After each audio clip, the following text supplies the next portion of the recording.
The National Student Financial Aid Scheme will open funding applications for the 2025 academic year on Friday. Higher Education and Training Minister Dr. Nobuhle Nkabane has announced that Matric learners can start applying for NSFAS loans or bursaries. She says in the last few years, the student population has grown along with the demand for financial assistance. Nkabane says the NSFAS application system has gone through several changes and enhancements to ensure a seamless experience for applicants. Having received a presentation during the stakeholder consultations and having noted the comments received from stakeholders, I am now confident that NSFAS is ready to kickstart the 2025 online application process, which is effective this Friday, the 20th of September 2024. The briefing in this regard will take place in this very same auditorium at the GCIS at 12 o'clock. I am therefore inviting all students who are sitting for their matriculation this year to take this opportunity and apply for either the NSFAS bursary or loan. This invitation is also extended to learners from grade 9, 10 and 11 who would like to enter the technical and vocational education and training sector.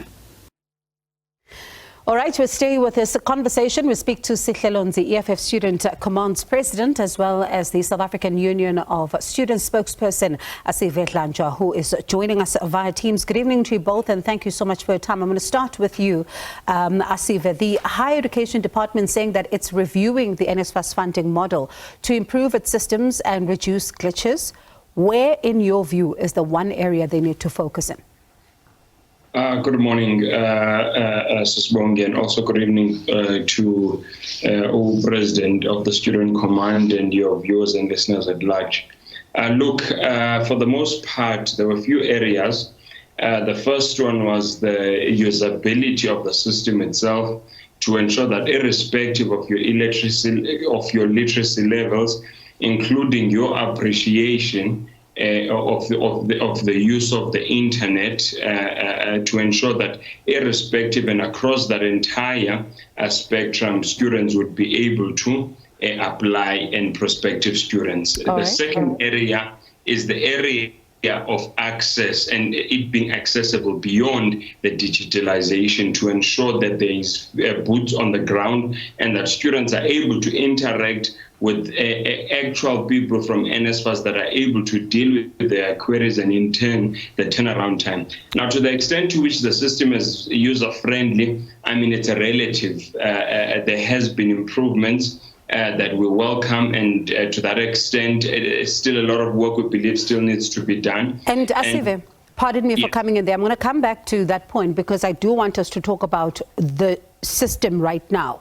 Do you think that enough has been done in order to try and address some challenges? But let me speak to Sihle here in studio. Sihle, you had the opportunity to also speak to the minister, and when we heard the minister saying that she engaged various stakeholders, counting your organization as one of them, what's your biggest concern? Because she says that it's after speaking to you, all of you, that she then decides to postpone. What was the biggest concern you raised? No, thank you very much for having us, and greetings to the spokesperson of SABC.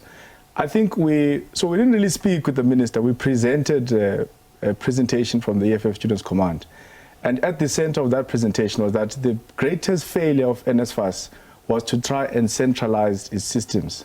So NSFAS has completely failed to centralize it. So we made a case to the minister to say, if you want to get the national funding scheme right, the first thing you must do is to decentralize NSFAS. For example, there's no need for us to have one HQ in Cape Town. There ought to be NSFAS offices across all regions in South Africa, across all provinces, and even within the institutions themselves. Because what we find now is that when students have problems and they approach your funding offices, institutions simply say, no, it's not us, you have to fly down to Cape Town. So even when it comes to applications, yes, we are for progress, we like the digitalization and all of that, but you need to have NSFAS offices, mobile offices in communities, in the townships, in the rural areas, to ensure that the students are being allowed to apply. Sihle, you're raising a very critical point, especially because for years now, we've watched you as students talk about this issue to say, be accessible, be close to us, because the devastating impact of delayed payments and inefficiencies in the system is being felt by a student here at an institution. What then becomes the solution that they're putting forward when it comes to that? Because that's an urgent matter. So she was mum on the point. In fact, because we gave a long presentation, asked that we must come back where she'll be able to respond to the points. And we're very disappointed in the delays. Look, even our position as the EFFSC is that we don't see why NSFAS applications are not in line with applications for universities. I mean, if a university can open applications in April or in March, why can't NSFAS also open application at that time? Why must it delay? Because this also leads to the delay of funding, decisions, leads to the delay of appeals. So, number one, NSFAS must be everywhere in South Africa. We must have offices in all regions, in all communities. But secondly, NSFAS ought to open its application processes much earlier. And then we can wait that, okay, when a student gets an offer from a university, it becomes a simple plug and play because they get to see this person applied in April, the university has allowed them in, they put them in the institution. I suppose you'd agree with that, Asive, to say that open up the applications early and at the same time be as accessible as being in every community, for example, or even each and every single institution. In fact, you had cut me short this morning. That's what I was speaking to when you cut me.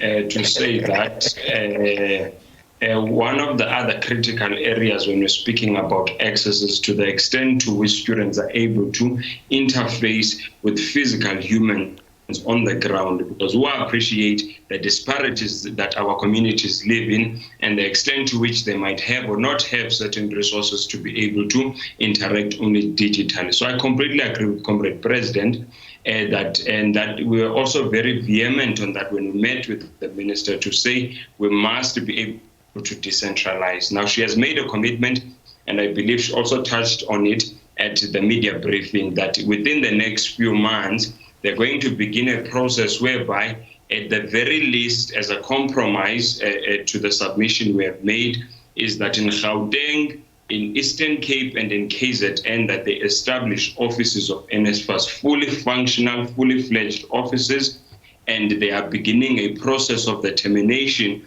of their contract for their HQs in Cape Town. So to that extent, there's been a commitment, and to the other areas, they said they will set up satellite offices. So to that extent, it's a huge, obviously, it'll improve and it's a huge contribution towards broadening access, because ultimately access to NSFAS and access to people to assist you in NSFAS is about access to funding, it's about access to education. So we welcome that.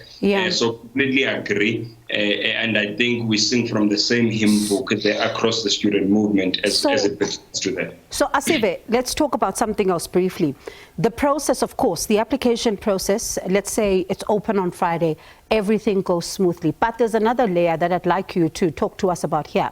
The verification process by SASSA and the Department of Home Affairs. How quick of a turnaround is that? Look, in paper, it's quick. Because when you look at the value chain, the information is easily accessible. Take, for instance, SASSA beneficiaries. One of the things we did actually in the meeting was to do an actual mode, because the system, they ran it for that time and opened it so that we could test it out. And when you use a SASSA beneficiary, for instance, they immediately, within 5 minutes, get a response. So that's quick.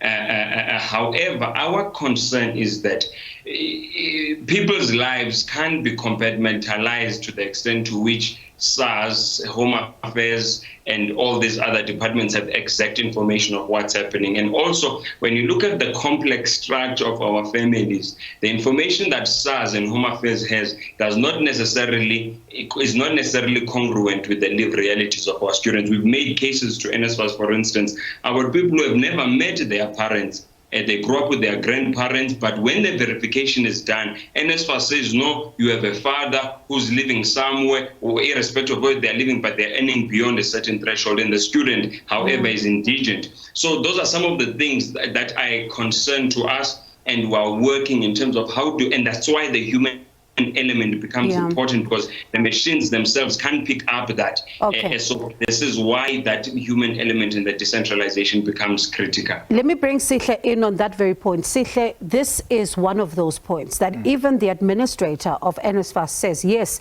the system may be live, but there are some elements when it comes to the verification process that we don't have control over. We listen to Asive.